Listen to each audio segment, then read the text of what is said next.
nin waxaa jirto maalintii aqrin jiray ilaa 10,000 oo astaghfirullah ninkaasi wuxuu rabay wuu helay qisadoo kooban waata maalin maalmaha ka mid ah waxaa safar galay imaam weyn aad wada garanaysaan imaam axmed ibn xambal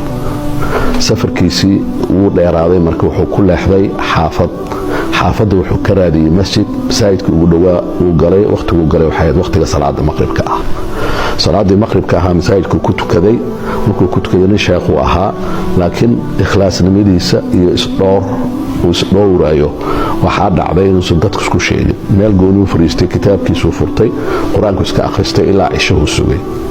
salaadii cishaha markuu tukaday jamaaca ku tukaday maadaama mugdi ay noqotay safarkuusan sii wadi karin wuxuu go-aan ku gaaray masaajidkuna iska seexdo masaajidka meel ka mid uu nidaamsaday boorsooyinkiisii wixiisii markuu gooni u dhigtay uu kala nidaamsaday ayaa waxaa u yimid ninkii masaajidka khaatimka ahaa wuxuu yidhi waxaad u egtahay qof musaafir ahaa uu dhahay waxaad u egtahay qof raba meesha inuu seexdo wuxuu yidhi haa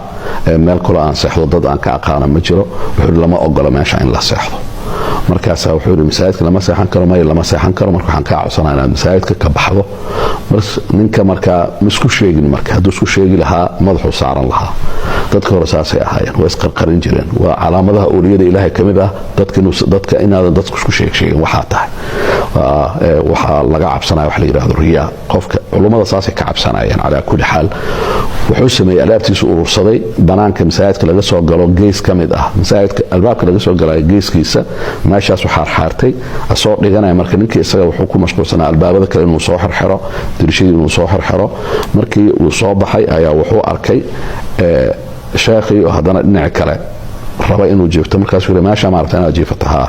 meeshaan lama ogola